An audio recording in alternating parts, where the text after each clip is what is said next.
I am so excited today to be bringing you my first video as part of the brand ambassador team for Polka Designs.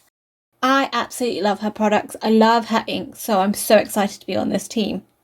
Today's video features the beautiful single rose die that's come out in the new 1+1 stamp and die collection from Polka, and I'm using it along with some ink smooshing for a couple of different wedding cards. This method is a great way of colouring intricate dies like this, adding a lot of texture to your cards. So let's get started. I'm Verity here on my YouTube channel and blog Pretty Little Button.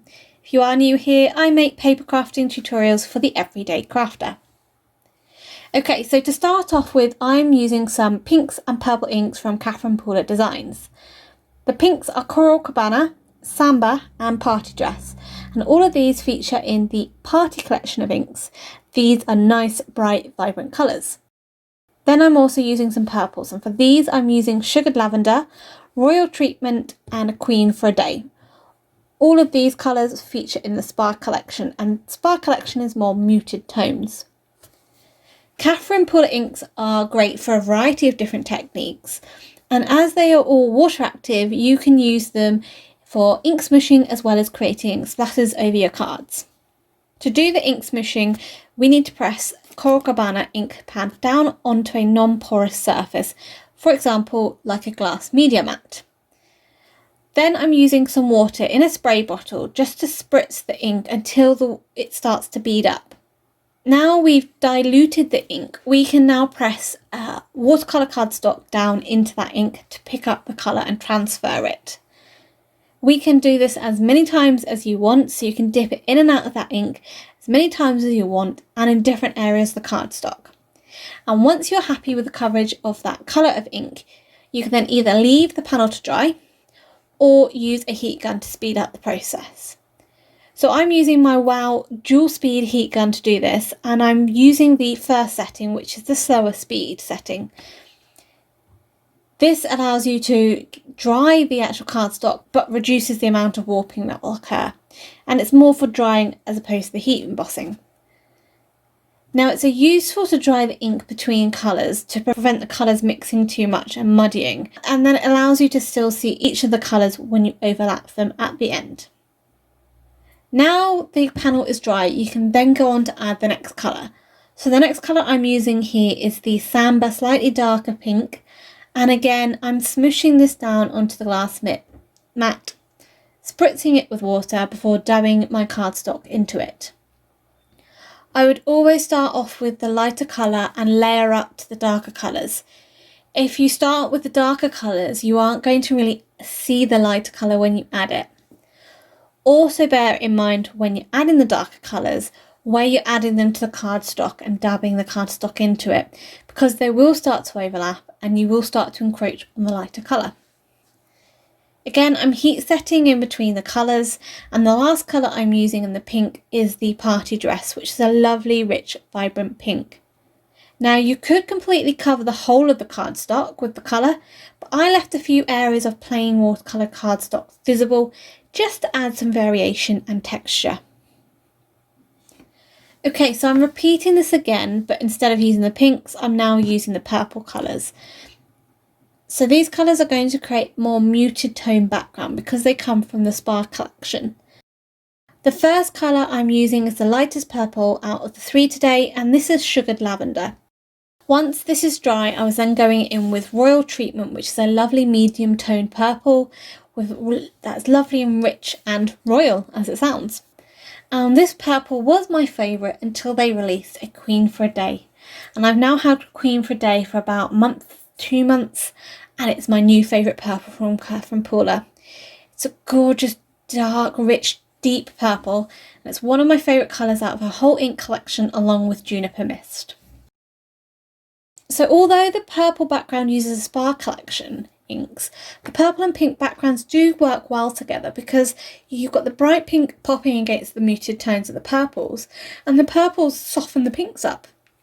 So these two backgrounds are now ready to use, and I'm using the single rose die cut out of each background about 5 or 6 times. Now you can move the die around the panel, decide what texture or what colours you want in that die cut piece, and what's great is that each time you die cut, they're not going to be the same exact colour, same exact rows. So you get some real great variation. They all will be slightly different, and doing the ink smooshing first on a large piece like this makes it so much easier to colour the die cuts rather than trying to dip those delicate intricate die cuts into ink later on.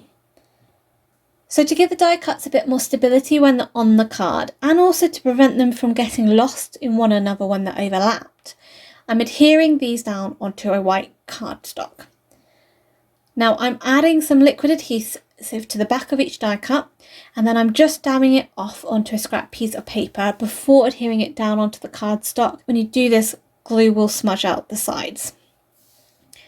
Once they're all adhered down, I'm then using some scissors to fussy cut around the edge to trim off the white card. And now I've got more fuller roses that when I layer them up over one another, they aren't getting lost within each other. So for this card, my plan was to lay the flowers over one another in a corner, creating a cluster, and adding different layers of foam to create variation and depth. But I felt when I'd done this, there was a little bit lacking in the background. It needed a little bit more. Rather than just leaving it plain white, I decided to add some soft ink blending. So I am going in with Melon Ice ink, which is a lovely, soft, beautiful green ink from Polka. Now to add this so it just softly glows behind the flowers, I'm using a blending brush to apply the ink.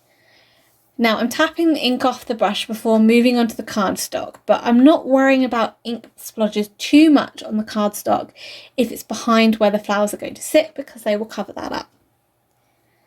I'm using a circular motion to blend the ink upwards and outwards, and at times I'm just laying my flowers back over the top to determine if I've blended the ink up far enough up the card.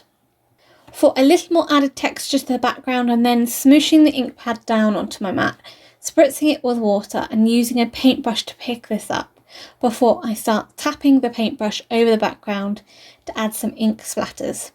This tone on tone gives a little bit more interest and added variation to the background, but doesn't distract from the flowers later on. So once I'm happy, I'm then starting to position the flowers over the card, determine where I want them, and then I'm adhering them down with a combination of liquid adhesive and foam pads to get that variation in depth. Now don't worry if any of the flowers overhang the edge of the card. We're just using our guillotine to trim off the excess, and this will really frame your design really nicely by trimming the excess off.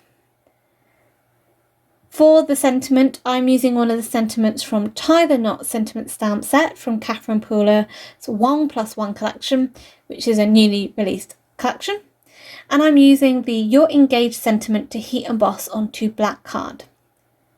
To stamp this sentiment, I'm using one of the Polka acrylic blocks, and I've been using this for about a month and a half to 2 months. And I really love this acrylic block. It's so comfortable to use. It's got a finger grip, no sharp edges, and has a grid to align your stamps up as well. As I've stamped the sentiment in Wow Clear Ultra Slow Drying Embossing ink, I'm covering it with Wow Bright Opaque White Embossing powder, and then I'm using my heat gun to heat set the sentiment. As I positioned the trimmed sentiment onto my card, I just decided to use my scissors to cut off the edge at an angle, just to add a little bit more interest. And to finish this card off, I'm using some of the sequins from the Flamenco Bay sequin mix, and I'm scattering them around the flowers around to add a bit more interest, and I'm adhering them down with some liquid adhesive to keep them in place. This sequin mix has got a lovely selection of different pinks, different shaped sequins, with some with holes and some without, and it make a great mix for a shaker card. So I had some leftover rose die cuts from creating this card, and I wanted to use one of them to make another card. So the 1+1 collection also came out with a lovely polka dot cover plate die, and I wanted to use this to create some tone on tone interest in a background.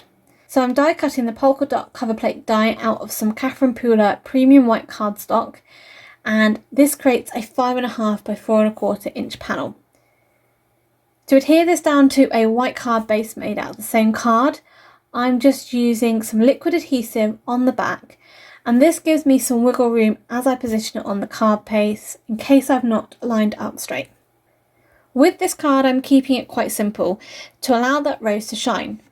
I'm adding the rose die cut to the card by adding small strips of foam tape to the back. So this will pop that rose up off that background.